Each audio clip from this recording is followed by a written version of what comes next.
നമസ്കാരം. പ്രധാന വാർത്തകൾ.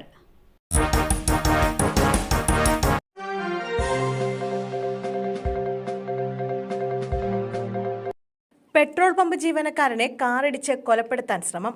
പോലീസുകാരൻ അറസ്റ്റിൽ. കണ്ണൂർ തള്ളാപ്പിൽ പെട്രോൾ പമ്പ് ജീവനക്കാരനെ കാറിടിച്ച് കൊലപ്പെടുത്താൻ ശ്രമിച്ച കേസിൽ പോലീസുകാരൻ അറസ്റ്റിൽ. AR camp driver K Santhosh കുമാറിനെയാണ് അറസ്റ്റ് ചെയ്തത്.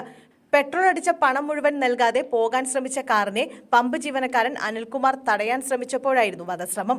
പ്രതിയെ സർവീസിൽ നിന്നും സിറ്റി പോലീസ് കമ്മീഷണർ സസ്പെൻഡ് ചെയ്തിട്ടുണ്ട്. വധശ്രമത്തിനാണ് സന്തോഷിനെതിരെ കേസ് രജിസ്റ്റർ ചെയ്തത്.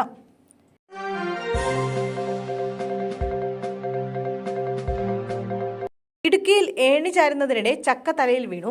വയോധികന് ദാരുണാന്ത്യം. ഇടുക്കി 8-ാം മൈലിൽ ചക്ക തലയിൽ വീണ് ഒരാൾ മരിച്ചു. കല്ലേലിക്കൽ ദാമോദരൻ നായരാണ് മരിച്ചത്. 72 വയസ്സായിരുന്നു. ചക്കയിടാനായി പ്ലാവിൽ ഏണി ചാരുന്നതിനിടെ ചക്ക തലയിലേക്ക് വീഴുകയായിരുന്നു. ഉടൻ തന്നെ ദാമോദരനെ കട്ടപ്പനയിലെ സ്വകാര്യ ആശുപത്രിയിൽ എത്തിച്ചെങ്കിലും രക്ഷിക്കാനായില്ല.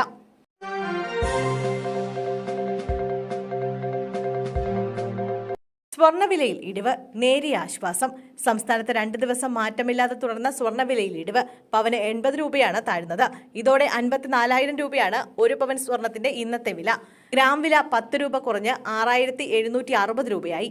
അതേസമയം ഏറെ ദിവസങ്ങളായി വെള്ളി വില മാറ്റമില്ലാതെ തുടരുന്നു. ഇന്നും വ്യാപാരം ഗ്രാമിന് 99 രൂപയിലാണ്.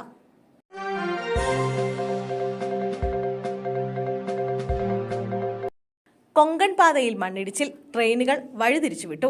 അതിശക്തമായി പെയ്ത മഴയിൽ കൊങ്കൺ പാതയിൽ മണ്ണിടിച്ചിൽ. തുടർന്ന് ട്രെയിൻ ഗതാഗതം വീണ്ടും തടസ്സപ്പെട്ടു.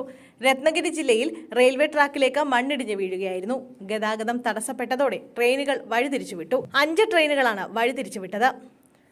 ലോകമാന്യ തിലക് തിരുവനന്തപുരം നേത്രാവതി എക്സ്പ്രസ്, കല്യാൺ ലോണേവാല, ജോലാർപേട്ട പാലക്കാട്, ഷൊർണൂർ വഴി സർവീസ് നടത്തും.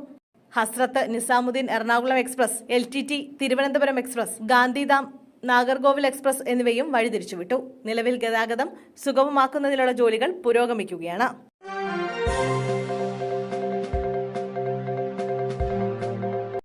നെയ്യാറ്റിൻകരയിൽ സ്കൂൾ ബസ് തോട്ടിലേക്ക് മറിഞ്ഞു. വിദ്യാർത്ഥികൾക്ക് പരിക്ക്. തിരുവനന്തപുരത്ത് സ്കൂൾ ബസ് തോട്ടിലേക്ക് മറിഞ്ഞ വിദ്യാർത്ഥികൾക്ക് പരിക്കേറ്റു.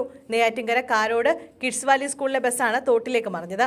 ഇടുങ്ങിയ വഴിയിൽ കൂടി പോയ സ്കൂൾ ബസ് മറ്റൊരു വാഹനത്തിന് സൈഡ് കൊടുക്കുന്നതിനിടെ തോട്ടിലേക്ക് വീഴുകയായിരുന്നു. പരിക്കേറ്റ കുട്ടികളെ പാറശാല ആശുപത്രിയിലേക്ക് പ്രവേശിപ്പിച്ചു. തലയ്ക്ക് പരിക്കേറ്റ ഒരു കുട്ടിയെ SAT ആശുപത്രിയിലേക്ക് മാറ്റി. ആരുടെയും പരിക്ക് ഗുരുതരമല്ലെന്നാണ് വിവരം.